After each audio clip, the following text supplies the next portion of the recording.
संस्काराच्या बाणाने जे रोज सकाळी संपूर्ण विरोधकांना कामाला लावतात असे शिवसेनेचे जहाल नेतृत्व आदरणीय संजय राऊत साहेब यांना मी विनंती करतो.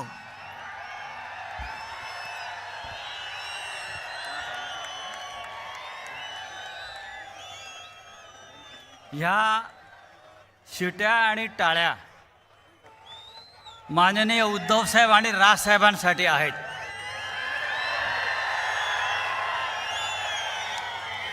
ही एक ऐतिहासिक सभा आहे आणि या सभेमध्ये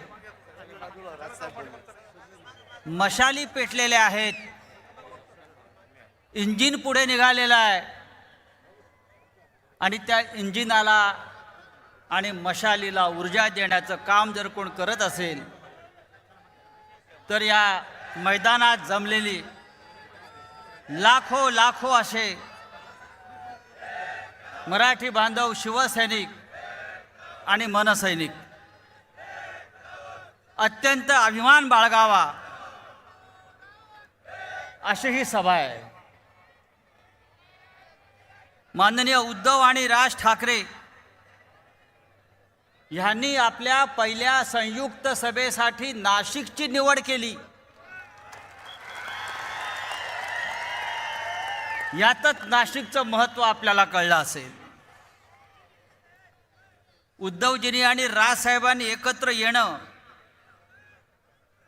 ही फक्त राजकीय घडामोड नाही तर महाराष्ट्राच्या मनातली आग बाहेर पडण्याचा हा क्षण आहे.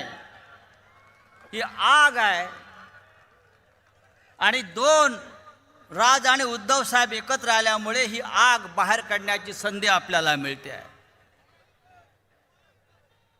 हे नाशिक आहे. ही नाशिक क्रांतिकारकांची भूमी आहे. ही नाशिक वीर सावरकरांची भूमी आहे आणि ही नाशिक श्रीरामाची सुद्धा भूमी आहे.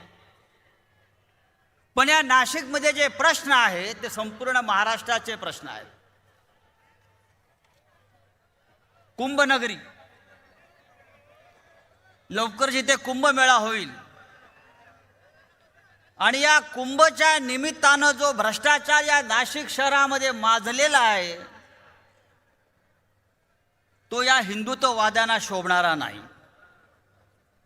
मला आत्ताच कोणीतरी सांगितलं कुंभाच्या निमित्तानं 50,000 कोटीची कामं निघाली आहेत राजाभाऊ.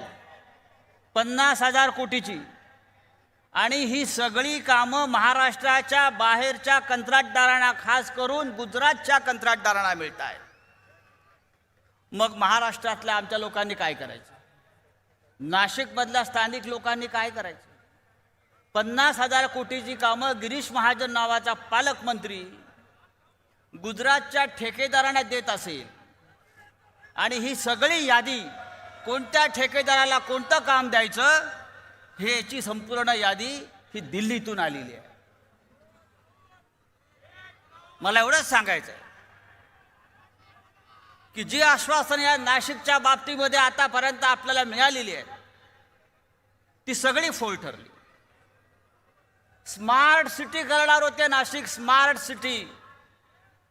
100 जी शहरं काढली स्मार्ट सिटी बनवण्यासाठी त्याच्यामध्ये नाशिक होतं आणि 31 डिसेंबर 2025 पर्यंत या स्मार्ट सिटीचं काम पूर्ण करण्याचा निर्णय झालेला होता. पण आजही नाशिकची अवस्था ही पाटणा आणि लखनौपेक्षा वाईट आहे. जाऊन रस्ते बघा, पाणी पुरवठ्याचे प्रश्न बघा. नाशिकमध्ये 5-5 दिवस पाणी मिळत नाही लोकांना. पाण्याचं खाजगीकरण करण्याचा विषय सुरू आहे. कोणासाठी? तर ठेकेदारांसाठी. या राज्याचे मुख्यमंत्री देवेंद्र फडणवीस यांनी नाशिक शहर दत्तक घेतलं होतं. दत्तक घेऊन केलं काय?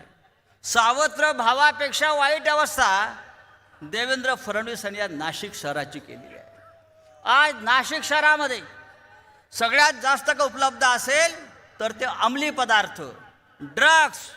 शाळा आणि कॉलेजच्या टपरी बाहेर जाल तिथे तुम्हाला मोठ्या प्रमाणामध्ये विद्यार्थ्यांपर्यंत ड्रग्ज पोचवलं जात आहे, अंमली पदार्थ पोचवले जात आहेत. आणि याचा सामना करण्यासाठी शिवसेना आणि महाराष्ट्र नवनिर्माण सेनेनं या नाशिक शहरामध्ये सगळ्यात मोठं आंदोलन उभं केलं होतं.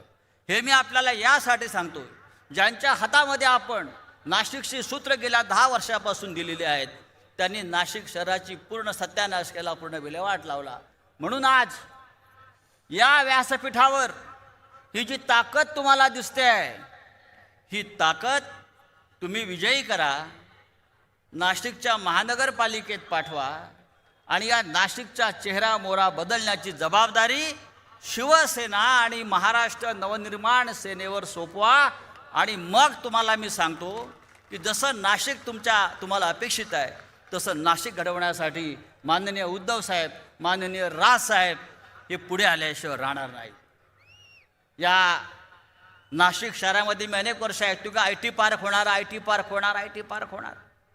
स्मार्ट सिटीमध्ये त्याचा एक उपक्रम होता. त्याचं काय झालं? कुंभच्या निमित्तानं तपोवनामध्ये 2000च्या आसपास झाडांची कत्तल केली. हिंदुत्ववादी सरकार आहे म्हणून त्यांना मी सांगू इच्छितो, नरेंद्र मोदींना या व्यासपीठावरून सांगू इच्छितो, काही महिन्यापूर्वी नरेंद्र मोदींनी अयोध्येमध्ये धर्मध्वजा फडकवली. धर्मध्वजा, त्या धर्मध्वजेवरती झाडाचं चित्र आहे. त्या धर्मध्वजेवरती झाडाचं चित्र आहे, तुम्ही पहा. आणि या श्रीरामाच्या भूमीमध्ये तुम्ही बिल्डरांच्या सोयीसाठी 2000 झाडांची कत्तल केली. ज्या ठिकाणी ही झाडं तोडलेली आहेत आज, ती संपूर्ण जमीन भविष्यामध्ये बिल्डरांच्या ताब्यात देण्याचं काम सुरू आहे.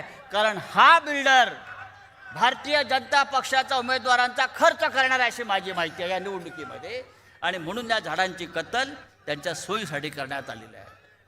त्र्यंबकेश्वरच्या रोडला आपल्या सामान्य मराठी माणसांच्या घरावरती बुलडोझर फिरवला. विकासाच्या नावाखाली, कुंभच्या नावाखाली वर्षानुवर्ष ज्यांची तिकडे व्यवसाय आहेत, घरं आहेत, त्याच्यावरती बुलडोझर फिरवून हजारो आमच्या मराठी बांधवांना बेघर केलं. अशा प्रकारचा तुघलकी कारभार या नाशिक शहरामध्ये हिंदुत्वाच्या नावानं सुरू आहे.